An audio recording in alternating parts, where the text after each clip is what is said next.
Hello everyone, last class हमने discuss किया था अबाउट एसिम्टोट्स और अगर हमें एग्ज़ाम में क्वेश्चन दिया होगा about how to find an asymptote तो वो हमने सीखा था। लेकिन क्या हुआ था ना, देखो asymptote is a straight line, last class मैंने डिस्कस किया था। दैट मीन्स एसिम्टोट्स के इक्वेशन क्या होगा, y इज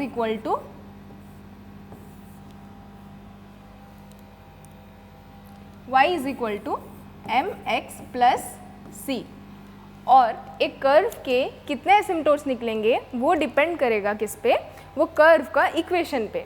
वो कर्व का इक्वेशन हम देखेंगे, देन उसका हाईएस्ट डिग्री क्या है। जैसे कि सपोज ये इक्वेशन दिया है, इसका हाईएस्ट डिग्री है 3, सो हमारा जो एसिम्टोट होगा वो 3 होंगे। पहला एसिम्टोट का इक्वेशन होगा y is equal to m1x plus c1। Next asymptote का होगा y is equal to m2x plus c2। जो थर्ड एसिम्टोट होगा that will be y is equal to m3x plus c3। ये तीनों इक्वेशन में हमें 6 वेरिएबल्स अननोन है, m1 c1 m2 c2 and m3 c3। अगर ये तीनों वैल्यूज़ हमें पता चल गए तो हम तीनों एसिम्टोट का इक्वेशन फाइंड आउट कर सकते हैं। पर जो हम लोग प्रीवियसली क्वेश्चन डिस्कस किए थे उसमें क्या हुआ था कि m1, m2 और m3 उन तीनों के 3 डिस्टिंक्ट वैल्यूज़ थे, m1, m2 एंड m3। इन तीनों के 3 अलग अलग वैल्यूज़ थे। अगर इन तीनों में से किसी 2 या तीनों का सेम वैल्यूज़ हो जाएगा तो एसिम्टोट्स कैसे निकालेंगे वो हम आज डिस्कस करेंगे। Okay, let us consider this question, that is x cube minus 5x square y plus 8x y square minus 4y cube plus x square minus 3xy plus 2y square minus 1 equal to 0। ठीक है, तो यहाँ पे हम 3 degree की term, 2 degree की term और 1 degree की टर्म को अलग अलग करेंगे। पहला स्टेप वही था, तो 3 डिग्री का टर्म ये रहा, ओके। 2 डिग्री का टर्म, अब क्या करेंगे हम 3 डिग्री के टर्म या 2 डिग्री के टर्म में x का वैल्यू 1 पुट करेंगे एंड y का वैल्यू m पुट करेंगे। पुटिंग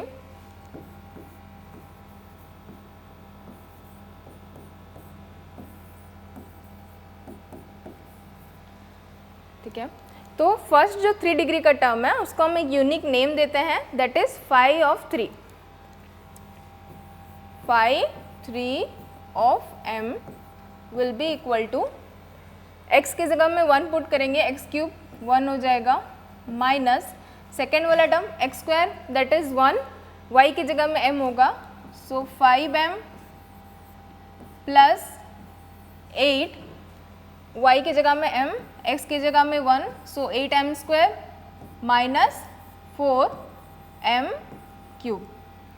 उसी तरह हम फाई 2 का वैल्यू निकाल सकते हैं। Phi 2 of m will be equal to, x की जगह में 1 पुट करेंगे, that's y 1 minus 3m plus 2m square. 1 degree की टर्म इस इक्वेशन में नहीं है, so phi 1 will be equal to 0।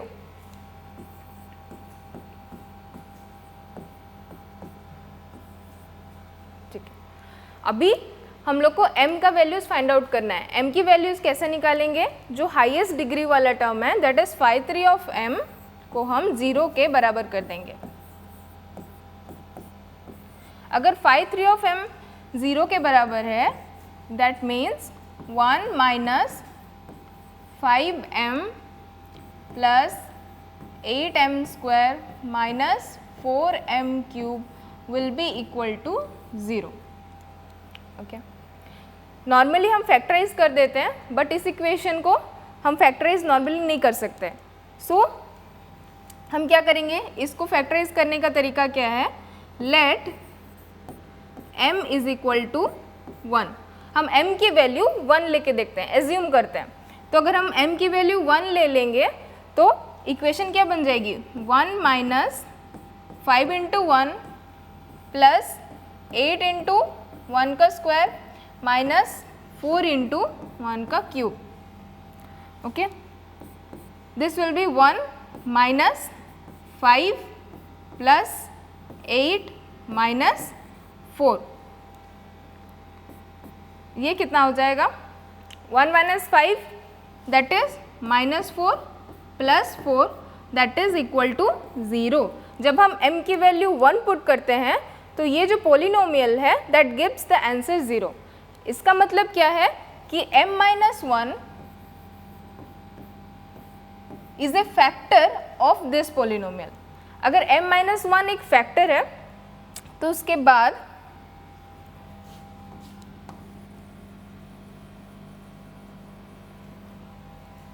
हम क्या करेंगे? First m minus 1 m minus 1 m minus 1 3 बार लिख लिए. फर्स्ट हमें देखना है कि रिक्वायर्ड क्या है. हमारा रिक्वायरमेंट था, इसको और एक तरह से अरेंज करके हम लिख सकते हैं 4m क्यूब, ठीक है, minus 8m square plus 5m minus 1 is equal to 0. कुछ नहीं किया मैंने, जस्ट माइनस मल्टीप्लाई कर दिया और जो हाईएस्ट डिग्री के टर्म्स है हाईएस्ट टू लोएस्ट के बेसिस पे अरेंज कर दिया है. ठीक है, पहला में हमें रिक्वायर्ड है 4m क्यूब. ठीक है, हमारे पास है m, तो हम क्या करेंगे? पहले वाले टर्म में 4m स्क्वायर मल्टीप्लाई कर देंगे. 4m स्क्वायर मल्टीप्लाई कर दिए, ये फर्स्ट वाला टर्म बन गया 4m क्यूब. नेक्स्ट हमें मिल गया क्या? Minus 4m square. बट हमें रिक्वायर्ड क्या है? Minus 8m square. Minus 4m square already है, तो नेक्स्ट में हम और कितना ऐड करना पड़ेगा? Minus 4m square. Minus 4m square minus 4m square add होके बन जाएगा माइनस 8m स्क्वायर. तो m ऑलरेडी है, हम मल्टीप्लाई करेंगे माइनस 4m, तो फर्स्ट वाला बन जाएगा माइनस 4m स्क्वायर. ठीक है, नेक्स्ट अगर माइनस 4m को माइनस 1 से मल्टीप्लाई करेंगे तो हमें मिलेगा प्लस 4m. हमें रिक्वायर्ड कितना है? 5m. सो और एक m ऐड कर देने से 4m 5m बन जाएगा. सो हम कुछ नहीं, बस यहाँ पे प्लस 1 कर देंगे, तो 4m plus m that will B 5m, और माइनस 1 जैसा का वैसे रहा. तो माइनस m फिर अगर हम कॉमन ले जाएंगे तो ये बन जाएगा minus m, sorry m minus 1 अगर कॉमन ले जाएंगे तो माइनस m माइनस 1 कॉमन गया, बचा 4m square minus 4m plus 1 that is equal to 0. तो हमने क्या किया? इजीली एक पोलिनोमियल को हमने फैक्टराइज कर दिया. तो m माइनस 1 एक फैक्टर होगा, 4m square minus 4m plus 1 will B A factor. अब इजी हो गया, तो m माइनस 1 को हम 0 के इक्वेट कर देंगे, तो ये बन जाएगा m की वैल्यू आ जाएगी 1. नेक्स्ट क्या करेंगे? 4m square minus 4m plus 1 is equal to 0. इसमें अगर हम m की वैल्यू निकालें तो ये क्या हो जाएगा? 4m square minus 2m plus 1. Minus 4m को हम लिख सकते हैं माइनस 2m, दोनों का वैल्यू क्या हो जाएगा? Minus 4m.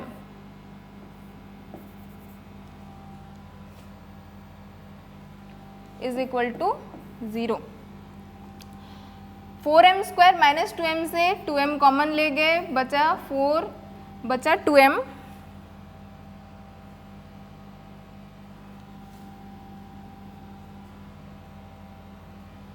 यहाँ बचेगा 2m माइनस 1, यहाँ से माइनस 1 अगर कॉमन ले जाएंगे बचेगा 2m minus 1 that is equal to 0.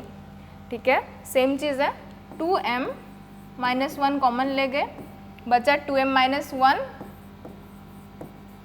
That is equal to 0. तो यहाँ पे अब देखोगे m का एक वैल्यू तो आएगा 1 और दो वैल्यूज आएंगे यहाँ से, m इज इक्वल टू 1/2, 1/2. तो तो m की हमें 3 वैल्यूज़ मिल गई, ठीक है। m की वैल्यूज़ क्या क्या है, 1, 1/2, 1/2।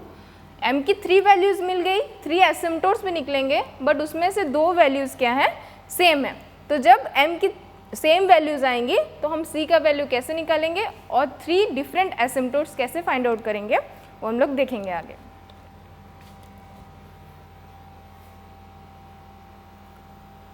ठीक है, हमारा जब एक m का डिफरेंट वैल्यू था फॉर m1 इक्वल टू 1, पहला m1 के कॉरेस्पॉन्डिंग जो c1 की वैल्यू होगी वो हम लोग कैलकुलेट करेंगे। हमारा फॉर्मूला क्या था, c के लिए जो हाईएस्ट डिग्री का होगा टर्म पोलिनोमियल उसका डिफरेंशिएट करेंगे next to the highest, that is phi2 of m और इसका माइनस, ठीक है। phi3 ऑफ m क्या था, यहाँ पे आपका phi3 ऑफ m है 1 - 5m प्लस 8m स्क्वायर, यहाँ पे लिखता है phi3 of m 1 - 5m plus 8m square minus 4m cube, -4m cube. अगर हम इसको डिफ्रेंशिएट करेंगे, देखो phi3 डैश ऑफ m, 1 का डिफ्रेंशिएशन आपका 0 हो जाएगा, -5 of 1 will B -5 plus 8m square, 2 8 से मल्टीप्लाई हो जाएगा 16m माइनस 3 4 से मल्टीप्लाई हो जाएगा 12 और m के ऊपर में आएगा 3 - 1 दैट इज 2। तो ये आ जाएगा आपका phi3 डैश ऑफ m। तो यहाँ पे इसकी वैल्यू हम लिख सकते हैं, phi3 dash of m is -5 plus 16m minus 12m square. Next phi2 of m, phi2 of m आपका था that is 1 - 3m plus 2m square, 1 - 3m plus 2m square का माइनस, ओके। ये आपका वैल्यू मिल गया। c का value हमने इससे calculate करना है, तो अगर m1 इज इक्वल टू 1 है तो m की जगह में हम 1 पुट कर देंगे, तो उसके कॉरेस्पॉन्डिंग c1 की वैल्यू हमें मिल जाएगी। तो c1 is equal to 1 - 3 into 1 plus 2 into 1 का स्क्वायर बाय -5 प्लस 16 माइनस 12। यहाँ पे कितनी वैल्यू आएगी, 1 - 3 प्लस 2 बाय ये वाला हो जाएगा -5 प्लस 4। ऊपर में देख सकते हो 2 + 1 is 3, 3 - 3 0, that means ultimately c1 की जो वैल्यू है वो आएगी 0। तो यहाँ से आपका फर्स्ट एसिम्पटोट हमें मिल जाता है। एसिम्पटोट का इक्वेशन क्या था, m is equal to m1x plus c1, ठीक है। m1 की वैल्यू है 1, सो हम पुट करेंगे 1 into x plus c1 is 0। तो इक्वेशन की क्या बन जाएगा, y is equal to x। So पहला इक्वेशन मिल गया y minus x is equal to 0। ये आ गया जो m की जो डिस्टिंक्ट वैल्यू थी उसके लिए एसिम्पटोट का इक्वेशन। अब m की हमारे पास 2 इक्वल वैल्यूज़ भी हैं, क्या क्या थे, m इज इक्वल टू 1/2, 1/2। इनके लिए हम एसिम्पटोट्स कैसे निकालेंगे, ठीक है। एक चीज़, अगर हम m इज इक्वल टू 1/2 यहाँ पे पुट करेंगे तो c की एक पर्टिकुलर वैल्यू आएगी। अगर हम और एक बार m 1/2 पुट करेंगे तो भी सेम वैल्यू आएगी। अगर c की दोनों सेम वैल्यूज़ आई तो एसिम्पटोट का इक्वेशन भी सेम होगा, लेकिन एसिम्पटोट्स के 2 डिफरेंट इक्वेशन होने चाहिए। इसीलिए हम ये फॉर्मूला यूज़ ना करके और एक नया फॉर्मूला यूज़ करते हैं। तो जब m की 2 सेम वैल्यूज़ होगी तो c का फॉर्मूला होगा c इज इक्वल टू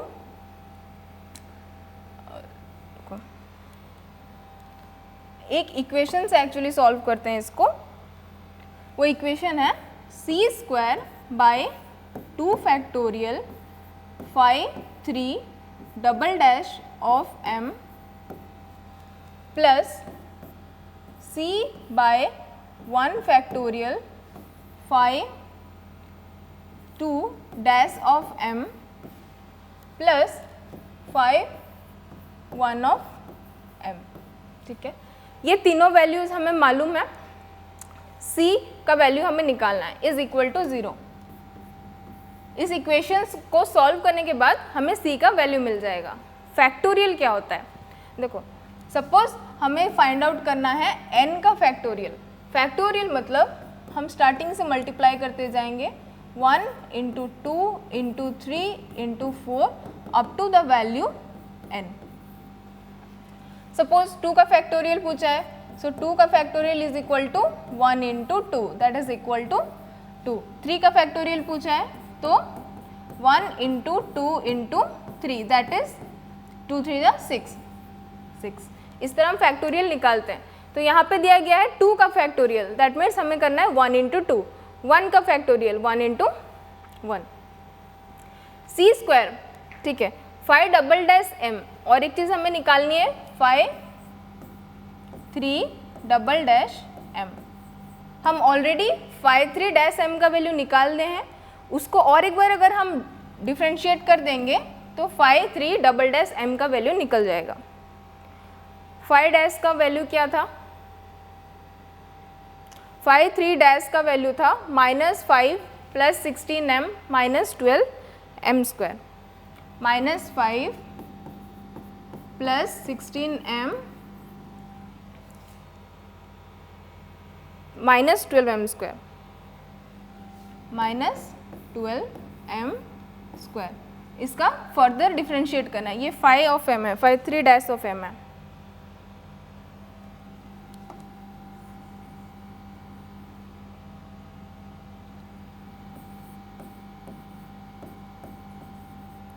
अगर 5 3 का डबल डैश करना है, डबल डिफ्रेंशिएशन निकालना है, फर्दर इसको डिफ्रेंशिएट करेंगे। -5 एक कांस्टेंट है, सो उसका डिफ्रेंशिएशन आपका 0 हो जाएगा। प्लस यहाँ पे एक m है, so 16, then minus 12 into 2 that is 24, so 24m। 2 - 1 is 1, तो m का पावर में 1 रहेगा। तो हमारे 5 3 डबल डैश m कितना हो गया? 16 माइनस 24m। ये c स्क्वायर रहेगा। 2 फैक्टोरियल हमारा हो जाएगा 1 into 2 that is 2। 5 3 double dash of m is 16 minus 24m plus c by 1 factorial that is c। 5 2 का और एक बार डिफ्रेंशिएशन करना है। 5 2 क्या था? 5 2 is 1 minus 3m plus 2m square. 1 minus 3m plus 2m square, ये था 5 2। इसको अगर आप डिफ्रेंशिएट करोगे again, 5 2 dash of m that is 1 is constant, तो उसका डिफ्रेंशिएशन हो जाएगा 0। -3m का आ जाएगा -3 plus 2 into 2 that is 4, so 4m। ठीक है, तो ये कितना हो जाएगा? 4m minus 3। 5m का वैल्यू हमारा 0 है, सो यहाँ पे 0 दिया जाएगा। ठीक है, तो फाइनल अपना इक्वेशन क्या बन गया? अगर हम 2 को डिवाइड कर देंगे इन सब से, तो c square 8 minus 16 by 2 that is 8, 24 by 2 हो जाएगा आपका 12m plus c 4m minus 3 is equal to 0।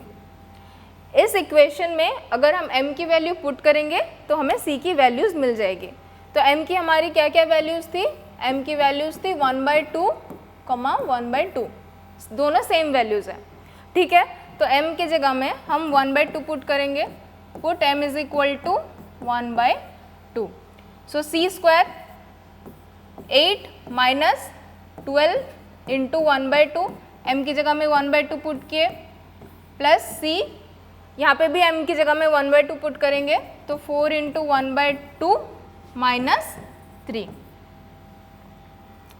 Then ये क्या बन जाएगा, c स्क्वायर, ये वाला हो जाएगा 2 12 that is 6 2 2, c square 8 minus 6, ठीक है, plus c that is 2 minus 3, तो ये हो गया 8 minus 6 is 2, so 2c square, यहाँ पे -1 आ जाएगा, 2 minus 3 that is -1, so minus c is equal to 0। Further यहाँ से अगर c कॉमन ले जाएंगे, c कॉमन लेने के बाद ये बनेगा क्या, 2c माइनस 1, ठीक है। देखो इन दोनों वैल्यूज़ को मल्टीप्लाई करने पे 0 आता है, दैट मीन्स आइदर c की वैल्यू 0 हो सकती है या फिर 2c माइनस 1 की वैल्यू 0 हो सकती है। सो दोनों को 0 पुट करेंगे, c इज इक्वल टू पहला आएगा 0 और 2c minus 1 is equal to 0, okay. So 2c is equal to 1, 1 को इक्वल टू के उस साइड लेंगे, c इज इक्वल टू 1/2। तो यहाँ से हमें c के दो वैल्यूज़ मिल गए 0 एंड 1/2, तो इसको हम मान लो ले लेते हैं c2 और ये वाला हो जाएगा c3। तो यहाँ पे m2 के corresponding m2 is equal to 1/2, इसके कॉरेस्पॉन्डिंग हमें c2 मिल जाएगा 0 और m3 इज इक्वल टू 1/2 के कॉरेस्पॉन्डिंग हमें c3 मिल जाएगा 1/2। तो अभी हमें दो डिफरेंट c2 के वैल्यू मिल गए, तो हमें दो डिफरेंट एसिम्प्टोट्स का इक्वेशन मिल जाएगा।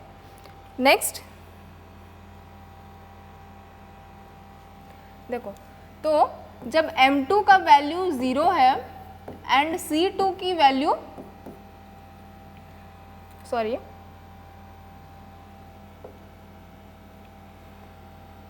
जब m2 का वैल्यू 1/2 है, c2 का वैल्यू 0 है, देन अपना एसिम्प्टोट का equation, asymptote is straight line, so उसका इक्वेशन क्या हो जाएगा, y is equal to m2x plus c2।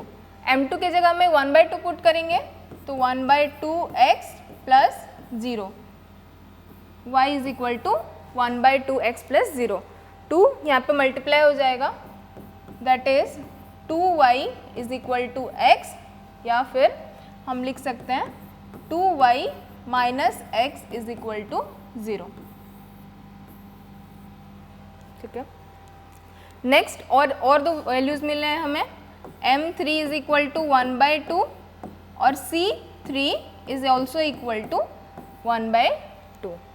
तो यहाँ पे एसिम्प्टोट का इक्वेशन क्या था, y is equal to m3x plus c3, m3 के जगह में पुट करेंगे 1/2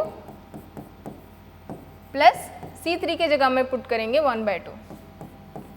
2 कॉमन है, डायरेक्ट मल्टीप्लाई कर सकते हैं, तो 2y is equal to x plus 1, that is equal to 2y minus x minus 1 is equal to 0, ठीक। तो यहाँ से हमें दो डिफरेंट एसिम्प्टोट्स की वैल्यूज़ या इक्वेशंस हमें मिल जाते हैं। हमने पहले देखा था, जो फर्स्ट में सॉल्व किया था m इज इक्वल टू 1 के लिए, यहाँ से एक एसिम्प्टोट का इक्वेशन मिला था और लास्ट पेज में जो दो एसिम्प्टोट के इक्वेशन मिल गए थे। तो टोटल हमारे पास 3 एसिम्प्टोट के इक्वेशन हो गए। इसका हाईएस्ट डिग्री 3 है इक्वेशन का, तो हमें 3 डिफरेंट एसिम्प्टोट्स के इक्वेशन फाइंड आउट करने थे, जो कि हमने कर लिया। Thank you everyone.